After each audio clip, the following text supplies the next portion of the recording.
Hello my dear friends, welcome to excellent YouTube channel.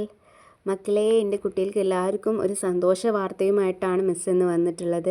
നമ്മുടെ social സയൻസിനെ കുറിച്ചിട്ട് നമ്മുടെ SLCക്കാർക്ക് അല്ലെ 10th ഉള്ളൊരു ഇമ്പോർട്ടൻറ്റ് അപ്ഡേറ്റുമായിട്ടാണ് മിസ് വന്നിട്ടുള്ളത്. സോഷ്യൽ സയൻസിലെ ചാപ്റ്റേഴ്സിനെ കുറിച്ചിട്ടുള്ള ചില കാര്യങ്ങൾ, അവരുടെ പോർഷൻസിനെ കുറിച്ചിട്ടുള്ള ചില കാര്യങ്ങൾ, അതുപോലെ തന്നെ നമ്മുടെ ചാപ്റ്റേഴ്സിൻ്റെ വെയിറ്റേജിനെ കുറിച്ചിട്ടൊക്കെയാണ് ഇന്നത്തെ വീഡിയോയിൽ നിങ്ങൾക്കായിട്ട് പറഞ്ഞു തരുന്നത്. അപ്പം പ്രധാനപ്പെട്ട ഒരു വീഡിയോ ആണ്, ആരും കാണാതെ പോരുത്. നിങ്ങളുടെ ഫ്രണ്ട്സിന്, നിങ്ങൾ ഇഷ്ടപ്പെടുന്ന നിങ്ങളുടെ ഫ്രണ്ട്സിനൊക്കെ ഇത് ഷെയർ ചെയ്ത് കൊടുക്കുക. മാക്സിമം നിങ്ങളുടെ ഫ്രണ്ട്സിലേക്കൊക്കെ എത്തിക്കുക. കാരണം അത്രയും പ്രധാനപ്പെട്ട ഒരു ടോപ്പിക്കാണ് ഇന്ന് നമ്മൾ ഇന്നത്തെ വീഡിയോയിൽ ഡിസ്കസ് ചെയ്യുന്നത്. അപ്പോൾ സോഷ്യൽ സയൻസിലെ നമ്മുടെ ഗവൺമെൻറ് ഒഫീഷ്യലി ഡിക്ലെയർ ചെയ്തിട്ടുള്ള ചില കാര്യങ്ങളിൽ അവരുടെ വെബ്സൈറ്റിൽ ക്ലിയർ ആയിട്ട് പറഞ്ഞിട്ടുണ്ട്. അവർ ഒഫീഷ്യലി ഡിക്ലെയർ ചെയ്തിട്ടുള്ള ചില അപ്ഡേറ്റ്സ് ആണ് മിസ് ഇന്ന് നിങ്ങൾക്ക് വേണ്ടിയിട്ട് കാണിച്ചു തരുന്നത്. ചില ചാപ്റ്റേഴ്സ് ഓപ്ഷണലാണ്, ചില ചാപ്റ്റേഴ്സ് കമ്പൽസറി ആണ്. ഏതൊക്കെയാണ് ആ ചാപ്റ്റേഴ്സ് നമുക്കറിയണം അല്ലേ? അപ്പം നമ്മൾ വീഡിയോയിലേക്ക് കിടക്കാം. അപ്പോൾ സോഷ്യൽ സയൻസിനെ രണ്ടായിട്ട് ഭാഗിച്ചിട്ടുണ്ട്. അത് നമുക്ക് ആദ്യം അറിയാം അല്ലേ? സോഷ്യൽ സയൻസ് ഹിസ്റ്ററി വിഭാഗമുണ്ട്, അതുപോലെ ജോഗ്രഫി പാർട്ടും ഉണ്ട്. അപ്പോൾ നമ്മൾ ആദ്യം ഹിസ്റ്ററി പാർട്ട് അല്ലേ, ഹിസ്റ്ററി പാർട്ടിലുള്ള കമ്പൽസറി ചാപ്റ്റേഴ്സ് ഏതൊക്കെയാണ്, അതുപോലെ ഓപ്ഷണൽ ചാപ്റ്റേഴ്സ് ഏതൊക്കെയാണെന്ന് നോക്കാം. അപ്പം പാർട്ട് എ നമ്മുടെ ഗവൺമെൻറ് എങ്ങനെയാണ് തീരുമാനിച്ചിട്ടുള്ളതെന്ന് വെച്ചാൽ, നമ്മുടെ സോഷ്യൽ സയൻസ് കുട്ടികൾക്ക് കുറച്ചും കൂടി എളുപ്പമാക്കാൻ വേണ്ടിയിട്ട്, അവരുടെ ബേർഡൻ കുറച്ചുകൂടി കുറയ്ക്കാൻ വേണ്ടിയിട്ടുള്ള ഒരു തീരുമാനമാണ്. അപ്പം ഇത് നല്ല രീതിയിൽ ഇതൊക്കെ വീഡിയോ ഒക്കെ കണ്ട് നല്ല രീതിയിൽ ഇതിന് ഏതൊക്കെ ചാപ്റ്റേഴ്സിനാണ് പ്രയോറിറ്റി കൊടുക്കേണ്ടതെന്ന് മനസ്സിലാക്കി കഴിഞ്ഞിട്ട് പഠിച്ചു കഴിഞ്ഞാൽ മക്കളെ നിങ്ങൾക്ക് ഫുൾ മാർക്ക് നമുക്ക് നേടാൻ പറ്റും. ഓക്കെ, അപ്പം ഏതൊക്കെയാണ് കമ്പൽസറി ചാപ്റ്റേഴ്സ് അല്ലെങ്കിൽ പാർട്ട് എയിൽ ഉൾപ്പെടുന്ന ഭാഗങ്ങൾ ഏതൊക്കെയാണെന്ന് നോക്കാം. കമ്പൽസറി ചാപ്റ്റേഴ്സ് എന്ന് പറഞ്ഞാൽ മക്കളെ നിങ്ങൾ നിർബന്ധമായിട്ടും പഠിച്ചിരിക്കേണ്ട ചാപ്റ്റേഴ്സ്. ഈ ചാപ്റ്റേഴ്സ് നിങ്ങൾക്ക് ഓർ ക്വസ്റ്റ്യൻസ് ഉണ്ടാവില്ല. കാരണം ഈ ചാപ്റ്റേഴ്സിന് എത്ര വെയിറ്റേജ് ഉണ്ടോ അത്രയും വെയിറ്റേജിനുള്ള മാർക്ക് നിങ്ങൾക്ക് എന്തായാലും എക്സാമിന് ചോദിക്കും. അപ്പോൾ നമ്മുടെ ഹിസ്റ്ററി വിഭാഗത്തിൽ പാർട്ട് എയിൽ കമ്പൽസറി ആയിട്ട് നമ്മൾ പഠിക്കേണ്ട ചാപ്റ്റേഴ്സ് ഏതൊക്കെയാണ്? മെയിൻലി 5 ചാപ്റ്റേഴ്സാണ് നമുക്ക് കമ്പൽസറി ആയിട്ട് ഹിസ്റ്ററി വിഭാഗത്തിൽ പഠിക്കാനുള്ളത്. ഏതൊക്കെയാണ് ചാപ്റ്റേഴ്സ് നോക്കിയാൽ, പബ്ലിക് അഡ്മിനിസ്ട്രേഷൻ. ആദ്യത്തെ ചാപ്റ്റർ പബ്ലിക് അഡ്മിനിസ്ട്രേഷൻ ആണ്. 4 മാർക്കിനാണ് അതിൻ്റെ വെയിറ്റേജ്. പബ്ലിക് അഡ്മിനിസ്ട്രേഷൻ എന്ന ചാപ്റ്ററിന് വെയിറ്റേജ് എത്രയാണ്? 4 മാർക്കിൻ്റെ വെയിറ്റേജ് ഉണ്ട് കേട്ടോ. അതുപോലെ രണ്ടാമത്തെ ചാപ്റ്ററാണ് struggle and freedom. Struggle and freedom എന്ന ചാപ്റ്റർ ആണ് അടുത്ത കമ്പൽസറി ചാപ്റ്റേഴ്സിൽ ഉൾപ്പെട്ടിട്ടുള്ളത്. അതിന് 5 മാർക്കാണ് വെയിറ്റേജ് കൊടുത്തിട്ടുള്ളത്. ഓക്കെ, 5 മാർക്കാണ് വെയിറ്റേജ് ഉള്ളത്. പിന്നെ മൂന്നാമത്തെ chapter Kerala towards modernity. Compulsory ചാപ്റ്ററിൽ ഉൾപ്പെട്ടിട്ടുള്ള മൂന്നാമത്തെ ചാപ്റ്ററാണ് കേരള ടുവേർഡ്സ് മോഡേണിറ്റി. വെയിറ്റേജ് ഉള്ളത് 4 മാർക്കാണ്. ഓക്കെ, 4 മാർക്കാണ്. പിന്നെ കൾച്ചർ ആൻഡ് നാഷണലിസം, നാലാമത്തെ ചാപ്റ്റർ കൾച്ചർ ആൻഡ് നാഷണലിസം ആണ്. അതിന് വെയിറ്റേജ് വരുന്നത് 4 മാർക്കാണ്. ലാസ്റ്റ് 5ാമത്തെ ചാപ്റ്റർ സോഷ്യോളജി വാട്ട് വൈ, അതിന് 3 മാർക്കാണ് കൊടുത്തിട്ടുള്ളത് വെയിറ്റേജ് ആയിട്ട്.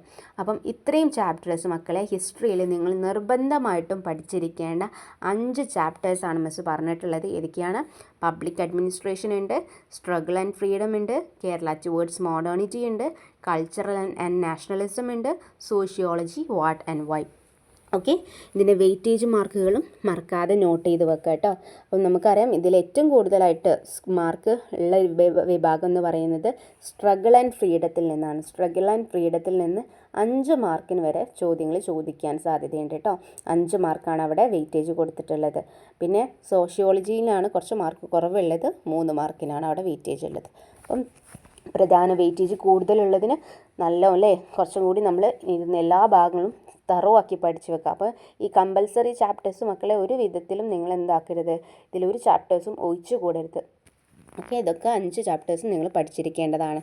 പിന്നെ രണ്ടാമത്തേത് പാർട്ട് ബിയിൽ നമുക്ക് ഓപ്ഷണൽ ചാപ്റ്റേഴ്സായിട്ട് കൊടുത്തിട്ടുണ്ട്.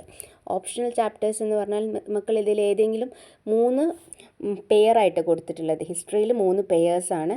അതിൽ 2 ഏതെങ്കിലും ഒരു ചാപ്റ്റേഴ്സ് പെയറിലുള്ളതിൽ ഏതെങ്കിലും ഒരു ചാപ്റ്റർ മക്കൾ പഠിച്ചാൽ മതി. മക്കൾക്ക് ഏതാണോ എളുപ്പമുള്ളത് അത് നിങ്ങൾ പഠിക്കാൻ നോക്കാം. അപ്പോൾ ആദ്യത്തെ ചാപ്റ്റർ നോക്കിക്കേ, revolutions that influenced the world അല്ലെങ്കിൽ world in the 20th century. ഇതിൽ ഏതെങ്കിലും ഒരു chapter revolution that influenced the world അല്ലെങ്കിൽ world in the 20th century എന്നതിൽ ഏതെങ്കിലും ഒരു ചാപ്റ്റർ മക്കൾ പഠിച്ചിരിക്കുക. ഓക്കെ, രണ്ടെണ്ണം പഠിക്കേണ്ട, ഏതെങ്കിലും ഒരു ചാപ്റ്റർ പഠിച്ചാൽ മതി. മക്കളെ നോക്കിക്കോ, 6 മാർക്കാണ് ഇതിൻ്റെ വെയിറ്റേജ് വരുന്നത്. അപ്പോൾ മക്കൾക്ക് ഇതിൽ ഏത് ചാപ്റ്ററാണ് കൂടുതൽ എളുപ്പമുള്ളത് ആ ചാപ്റ്റർ തറവാക്കി പഠിച്ചു വെക്കുക. 6 മാർക്ക് വെയിറ്റേജ് ഉണ്ട്. ഓക്കെ, രണ്ടാമത്തത് ബ്രിട്ടീഷ് എക്സ്പ്ലോയിറ്റേഷൻ ആൻഡ് റെസിസ്റ്റൻസ്, അതുപോലെ ഇന്ത്യ ആഫ്റ്റർ ഇൻഡിപെൻഡൻസ്. അപ്പം ബ്രിട്ടീഷ് എക്സ്പ്ലോയിറ്റേഷൻ ആൻഡ് റെസിസ്റ്റൻസ് അല്ലെങ്കിൽ ഇന്ത്യ ആഫ്റ്റർ ഇൻഡിപെൻഡൻസ്, ഇതിൽ ഏതെങ്കിലും ഈ 2 ചാപ്റ്റേഴ്സിൽ ഏതെങ്കിലും ഒരു ചാപ്റ്റർ മക്കളെ നിർബന്ധമായിട്ടും പഠിച്ചിരിക്കണം. ഇതിനും വരുന്നത് 6 മാർക്കാണ് വെയിറ്റേജ്. ഓർക്കുക കേട്ടോ. അപ്പോൾ ഹിസ്റ്ററിയിൽ ഇപ്പോൾ നമ്മൾ 2 ഭാഗമല്ലേ, ഈ ഓപ്ഷണൽ ചാപ്റ്റേഴ്സിൽ വെയിറ്റേജ് കൂടുതലാണ്. അപ്പം ആ പേരുകൾ ഓർത്ത് വെക്കുക കേട്ടോ. അതുപോലെ മൂന്നാമത്തതാണ് സ്റ്റേറ്റ് ആൻഡ് പൊളിറ്റിക്കൽ സയൻസ് അല്ലെങ്കിൽ civic consciousness. Okay, the state and political science or civic consciousness, ഇതിൽ ഏതെങ്കിലും ഒരു ചാപ്റ്റർ ഏറ്റവും കൂടുതൽ വെയിറ്റേജ് ഉള്ള, ഹിസ്റ്ററി വിഭാഗത്തിൽ ഏറ്റവും കൂടുതൽ വെയിറ്റേജ് ഉള്ള ഒരു ഭാഗമാണിത്. ഇതിന് 8 മാർക്കാണ് മക്കളെ വെയിറ്റേജ് വരുന്നത്. അപ്പം ഒരു വിധത്തിലും ഒഴിവാക്കരുത്. നിങ്ങൾക്ക് ഇതിൽ എളുപ്പം ഏത് ചാപ്റ്ററാണോ എളുപ്പമുള്ളത് ആ ചാപ്റ്ററിന് മുൻഗണന നൽകിയിട്ട് തറവാക്കി പഠിച്ചു വെച്ചേക്കാം. ഓക്കെ, 8 മാർക്കിന് നിങ്ങൾക്ക് ആ ഭാഗത്ത് നിന്ന് ആ ചാപ്റ്ററിൽ നിന്ന് ചോദ്യങ്ങൾ ചോദിക്കാൻ. ഓക്കെ, അപ്പം കമ്പൽസറി ആയിട്ടുള്ളതും അതുപോലെ ഓപ്ഷണൽ ചാപ്റ്റേഴ്സിനും നമുക്ക് ഏതൊക്കെ പഠിക്കണമെന്ന് മനസ്സിലായല്ലോ. കമ്പൽസറി ആയിട്ട് 5 ചാപ്റ്റേഴ്സ് ഉണ്ട്, അത് ആദ്യം തറവാക്കി വെച്ചേക്കാം. അതിനുശേഷം നമ്മുടെ പാർട്ട് ബിയിൽ ഏതെങ്കിലും 3 ചാപ്റ്റേഴ്സ് അല്ലേ, ആദ്യത്തെ പേരിൽ നിന്നും ഏതെങ്കിലും ഒന്ന്, രണ്ടാമത്തെ പേരിൽ നിന്നും ഒന്ന്, അതുപോലെ മൂന്നാമത്തെ പേരിൽ നിന്നും ഒന്ന്. ഓപ്ഷണൽ ചാപ്റ്റേഴ്സ് നോക്കുമ്പോൾ ശ്രദ്ധിക്കുക, നിങ്ങൾ അതിന് വെയിറ്റേജ് കൂടുതൽ ആലോചിക്കുക. വെയിറ്റേജ് കൂടുതൽ വരുന്നത് ആ വിഭാഗങ്ങളിൽ നിന്നാണ്. ഓക്കെ, അപ്പം ഹിസ്റ്ററി വിഭാഗം കഴിഞ്ഞിട്ടുണ്ട്. ഇനി നമ്മൾ ജോഗ്രഫിയിലേക്ക് പോകാം. നമ്മുടെ ജോഗ്രഫി പാർട്ടിലേക്ക് പോകാം. നോക്കിക്കേ, നമ്മുടെ ജോഗ്രഫി ചാപ്റ്റേഴ്സ് നോക്കുന്ന സമയത്ത് കമ്പൽസറി ആയിട്ട് പഠിക്കേണ്ടത് 4 ചാപ്റ്റേഴ്സാണ്. എത്ര ചാപ്റ്റേഴ്സാണ്? 4 ചാപ്റ്റേഴ്സ്. നമ്മൾ നോക്കി ഹിസ്റ്ററിയിൽ എത്ര ചാപ്റ്റേഴ്സിന് കമ്പൽസറി ആയിട്ട്? 5 ചാപ്റ്റേഴ്സാണ്. അപ്പോൾ മക്കളെ നോക്കിക്കേ, നമ്മുടെ സോഷ്യൽ സയൻസിൽ നമ്മൾ കമ്പൽസറി ആയിട്ട് നിർബന്ധമായിട്ടും പഠിച്ചിരിക്കേണ്ട എത്ര ചാപ്റ്റേഴ്സ് ഉണ്ട്? 9 ചാപ്റ്റേഴ്സ് ഉണ്ട് കേട്ടോ. 9 ചാപ്റ്റേഴ്സ് ഉണ്ട്. അപ്പോൾ നോക്കിക്കേ, കമ്പൽസറി ചാപ്റ്റേഴ്സിൽ പാർട്ട് എയിൽ ഉൾപ്പെട്ടിട്ടുള്ള 4 ചാപ്റ്റേഴ്സ് ഏതൊക്കെയാണ്? നമ്മൾ നിർബന്ധമായിട്ടും പഠിച്ചിരിക്കേണ്ട 4 ചാപ്റ്റേഴ്സ് ഏതൊക്കെയാണ്? ഫസ്റ്റ് വൺ ആണ് public expenditure and public revenue. Okay, public expenditure and public റവന്യൂക്ക് 4 മാർക്ക് ഉണ്ട്. അതിൻ്റെ വെയിറ്റേജ് വരുന്നത് 4 മാർക്കാണ്. രണ്ടാമത്തത് resource wealth of India. Resource wealth of India എന്ന ചാപ്റ്ററിന് വെയിറ്റേജ് വരുന്നത് 5 മാർക്കാണ് കേട്ടോ മക്കളെ. പിന്നെ നമ്മുടെ India the land of diversities, India the land of diversities എന്ന ചാപ്റ്ററിന് വെയിറ്റേജ് വരുന്നത് 7 മാർക്കാണ്. അപ്പോൾ അത്രയും ഇമ്പോർട്ടൻറ്റ് ചാപ്റ്ററാണെന്ന് ഓർക്കുക. India the land of diversity എന്ന ചാപ്റ്ററിന് വെയിറ്റേജ് വരുന്നത് 7 മാർക്കാണ്. കമ്പൽസറി ആയിട്ട് പഠിക്കേണ്ട ചാപ്റ്റേഴ്സിൽ ഒന്നാണ് കേട്ടോ. അതുപോലെ തന്നെ ലാസ്റ്റ് നമ്മളുടെ chapter consumer satisfaction and protection. Consumer satisfaction and protection എന്ന ചാപ്റ്ററിന് വരുന്നത് 4 മാർക്കാണ് വെയിറ്റേജ് വരുന്നത്. ഓക്കെ, അപ്പോൾ നമ്മുടെ ജോഗ്രഫി പാർട്ടിൽ നമ്മൾ നിർബന്ധമായിട്ടും പഠിച്ചിരിക്കേണ്ട 4 ചാപ്റ്റേഴ്സ് ഏതൊക്കെയാണെന്ന് ഓർത്ത് വെക്കുക. അതിൽ വെയിറ്റേജ് കൂടുതൽ ഏതിനൊക്കെയാണ് നോക്കിയിട്ട് എന്തായാലും ഈ 4 ചാപ്റ്റേഴ്സും തറവാക്കി ആദ്യം തന്നെ പഠിച്ചു വെച്ചേക്കാം. പിന്നെ പാർട്ട് ബിയിൽ, നമ്മുടെ ജോഗ്രഫി പാർട്ട് ബിയിൽ ഓപ്ഷണലായിട്ട് വരുന്ന ഓപ്ഷണൽ ചാപ്റ്റേഴ്സ് ഏതൊക്കെയാണെന്ന് നോക്കാം. ഓക്കെ, ഓപ്ഷണൽ ചാപ്റ്റേഴ്സ് ഏതെങ്കിലും ഈ പെയേഴ്സിൽ ഏതെങ്കിലും ഒന്ന് നിങ്ങൾ എന്താക്കി പഠിച്ചു വെച്ചേക്കണം? തറവാക്കി പഠിച്ചു വെച്ചേക്കണം. അപ്പോൾ ജോഗ്രഫി പാർട്ടിൽ വെയിറ്റേജ് കൂടുതലാണ്. നോക്കിക്കേ, ആദ്യത്തിൽ സീസൺസ് ആൻഡ് ടൈം അല്ലെങ്കിൽ in search of the source of wind. Seasons and time അല്ലെങ്കിൽ രണ്ടാമത്തെ ചാപ്റ്റർ ആയിട്ടുള്ള in search of the source of wind, കാറ്റിൻ്റെ ഉറവിടം തേടി എന്ന ചാപ്റ്ററിലെ ഇതിലേതെങ്കിലും ഒരു ചാപ്റ്റർ നിങ്ങൾ പഠിച്ചു വെക്കുക. 8 മാർക്കാണ് മക്കളെ വെയിറ്റേജ്. ഒരു കാര്യത്തിലും നിങ്ങൾ എന്താക്കരുത്, ഒഴിവാക്കി വിടരുത്. ഇതിലേതാണോ നിങ്ങൾക്ക് എളുപ്പമായിട്ട് തോന്നുന്ന ചാപ്റ്റർ. സീസൺസ് ആൻഡ് കമ്പാരിറ്റീവ്ലി കുറച്ചുകൂടി കുറവ് എനിക്ക് തോന്നുന്നു സീസൺസ് ആൻഡ് ടൈം. മക്കൾക്ക് എളുപ്പമായിട്ട് തോന്നുന്ന ചാപ്റ്റർ ഏതാണോ അതിന് ഇമ്പോർട്ടൻസ് കൊടുത്ത് അത് കംപ്ലീറ്റ് ആയിട്ട് തറവാക്കി പഠിക്കാൻ നോക്കുക. ഓക്കെ, രണ്ടാമത്തെ പെയറിൽ ഉൾപ്പെടുന്നതാണ് human resource development in India, അതുപോലെ ഫിനാൻഷ്യൽ ഇൻസ്റ്റിറ്റ്യൂഷൻസ് ആൻഡ് സർവീസസ്. അപ്പോൾ human resource development in India അല്ലെങ്കിൽ ഫിനാൻഷ്യൽ ഇൻസ്റ്റിറ്റ്യൂഷൻ ആൻഡ് സർവീസസ്, ഇതിൽ ഏതെങ്കിലും ഒരു ചാപ്റ്റർ മക്കൾ പഠിച്ചാൽ മതി. ഓക്കെ, ഇതിൽ ഏതെങ്കിലും ഒരു ചാപ്റ്റർ മക്കൾക്ക് ഏതാണോ എളുപ്പമായിട്ട് തോന്നുന്നത് ഇതിൽ ഏതെങ്കിലും ഒരു ചാപ്റ്റർ പഠിക്കാം. ഇതിനും വെയിറ്റേജ് വരുന്നത് 8 മാർക്കാണ്. ഓക്കെ, അപ്പോൾ human resource development in India ആണെങ്കിൽ എളുപ്പമായിട്ട് തോന്നുന്നത് അത് പഠിക്കാം, അല്ലെങ്കിൽ ഫിനാൻഷ്യൽ ഇൻസ്റ്റിറ്റ്യൂഷൻ ആൻഡ് സർവീസസ് ആണ് എളുപ്പം തോന്നുന്നത് അത് പഠിക്കാം. അപ്പം മക്കൾക്ക് എളുപ്പമായിട്ട് തോന്നുന്ന ഇതിലേതെങ്കിലും ഒരു ചാപ്റ്റർ എടുക്കുക. ഓക്കെ, 8 മാർക്കാണ് വെയിറ്റേജ് വരുന്നത്. അവസാനമായിട്ട് eyes in the sky and data analysis അല്ലെങ്കിൽ ലാൻഡ്സ്കേപ്പ് അനാലിസിസ് ത്രൂ മാപ്സ്. ഈ 2 ചാപ്റ്റേഴ്സിൽ ഏതെങ്കിലും ഒരു ചാപ്റ്ററിന് വരുന്ന വെയിറ്റേജ് വരുന്നത് 4 മാർക്കാണ്. ഓക്കെ, അപ്പോൾ മക്കൾ ശ്രദ്ധിക്കുക, ഓപ്ഷണൽ ചാപ്റ്റേഴ്സിൽ പെയേഴ്സായിട്ട് തന്നതിൽ നിന്ന് 1 മാത്രം പഠിച്ചാൽ മതി, ഏതെങ്കിലും ഒരു ചാപ്റ്റർ പഠിച്ചാൽ മതി. അതാണ് നിങ്ങൾക്ക് തരുന്ന ഓഫർ എന്ന് പറയുന്നത് അല്ലേ. അപ്പോൾ സുഖമല്ല മക്കളെ. അപ്പം ഈ മൊത്തം ഉള്ള ചാപ്റ്റേഴ്സിൽ നിന്ന് നിങ്ങൾക്ക് കുറേയൊക്കെ എളുപ്പമാക്കി തന്നിട്ടുണ്ട്, കുറേ ചാപ്റ്റേഴ്സ് ഒഴിവാക്കി തന്നിട്ടുണ്ടെന്ന് തന്നെ പറയാം അല്ലേ.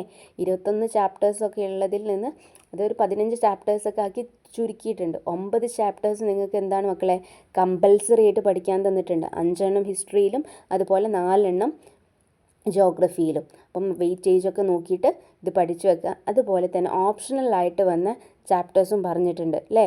ഹിസ്റ്ററിയിൽ 3, അതുപോലെ ജോഗ്രഫിയിൽ 3, ഓപ്ഷണലായിട്ട് മൊത്തം 6 ചാപ്റ്റേഴ്സ്. അതും തറവാക്കി പഠിച്ചു വെക്കുക. ഓപ്ഷണൽ ചാപ്റ്റേഴ്സിൻ്റെ വെയിറ്റേജ് കൂടുതലാണ്, മക്കൾ ശ്രദ്ധിച്ചിട്ടുണ്ടാകും അറിയാം, എന്നാലും ഒന്നുകൂടി പറയാണ്. ഓപ്ഷണൽ ചാപ്റ്റേഴ്സിൻ്റെ വെയിറ്റേജ് കൂടുതലാണ്. അതിലേതെങ്കിലും നിങ്ങൾക്ക് എളുപ്പമായിട്ട് തോന്നുന്ന പെയറിൽ ഏതെങ്കിലും ഒന്ന് പഠിച്ചു വെക്കുക കേട്ടോ. അപ്പം മൊത്തം ജോഗ്രഫിയിലും ഓപ്ഷണൽ ചാപ്റ്റേഴ്സായിട്ട് 3 വരും, അതുപോലെ ഹിസ്റ്ററി പാർട്ടിലും 3 വരും. അപ്പം ഇങ്ങനെ ഇതൊരു ഓർഡറിൽ പഠിക്കുകയാണെങ്കിൽ മക്കളെ നമുക്ക് നമ്മുടെ സോഷ്യൽ സയൻസിൽ ഫുൾ മാർക്ക് തന്നെ സ്കോർ ചെയ്യാൻ സാധിക്കും. അപ്പം നിങ്ങൾക്ക് വലിയൊരു ബേർഡനിൽ നിന്ന് കുറേയൊക്കെ നിങ്ങൾക്ക് കുറയ്ക്കാൻ സാധിക്കുന്നുണ്ട് അല്ലേ. കുറേയൊക്കെ ഗവൺമെൻറ് എന്നെ സഹായിച്ച് കുറേ ബേർഡൻ കുറച്ചിട്ടുണ്ട്. അപ്പം ഇനിയുള്ള എക്സാംസ് അല്ലേ, മോഡൽസിനും സീരീസ് ടെസ്റ്റൊക്കെ നടന്നുകൊണ്ടിരിക്കുന്നുണ്ടാവും. അപ്പോൾ ഇതിലൊക്കെ നിങ്ങൾ എന്താക്കുക, നിങ്ങൾക്ക് തരുന്ന സീരീസ് ടെസ്റ്റിലൊക്കെ ചെറിയ 3 ചാപ്റ്റേഴ്സ് ആയിട്ടൊക്കെ തരുന്നത്. അപ്പോൾ ആ 3 ചാപ്റ്റേഴ്സ് തരുന്ന സീരീസ് ടെസ്റ്റിലുള്ള എക്സാമിന് വരുന്ന ചാപ്റ്റേഴ്സൊക്കെ തറുവാക്കി പഠിച്ചു വെക്കുക. ഓക്കെ, അപ്പം നിങ്ങൾക്കറിയാം ഏതാണ് ഓപ്ഷണലായിട്ട് വരുന്നത്, അതുപോലെ ഏതാണ് കമ്പൽസറി ആയിട്ട് നമ്മൾ പഠിക്കേണ്ടത്, അതിൻ്റെയൊക്കെ അടിസ്ഥാനത്തിൽ പഠിക്കാം. അപ്പം എല്ലാവർക്കും ഒരു ഓൾ ദി ബെസ്റ്റ് നേരാണ്. എല്ലാവരും നല്ല മാർക്കോട് കൂടി എല്ലാവർക്കും ഫുൾ A+ കൂടി തന്നെ പാസ്സാകാൻ സാധിക്കട്ടെ എന്ന് ആത്മാർത്ഥമായിട്ട് ആഗ്രഹിക്കുകയാണ്, പ്രാർത്ഥിക്കുകയാണ്. അപ്പം ഇനി നിങ്ങൾക്ക് ഏതൊക്കെ ചാപ്റ്റേഴ്സാണ് ടഫായിട്ടുള്ളത്, റിവിഷന് വേണ്ടതെന്ന് പറഞ്ഞു കഴിഞ്ഞാൽ അത് വീഡിയോ ചെയ്യാം. ഓക്കെ, അപ്പം ഇത്രയും പറഞ്ഞുകൊണ്ട് മിസ് ഇന്നത്തെ ക്ലാസ് വൈൻഡപ്പ് ചെയ്യുകയാണ്. So thank you from excellent YouTube channel.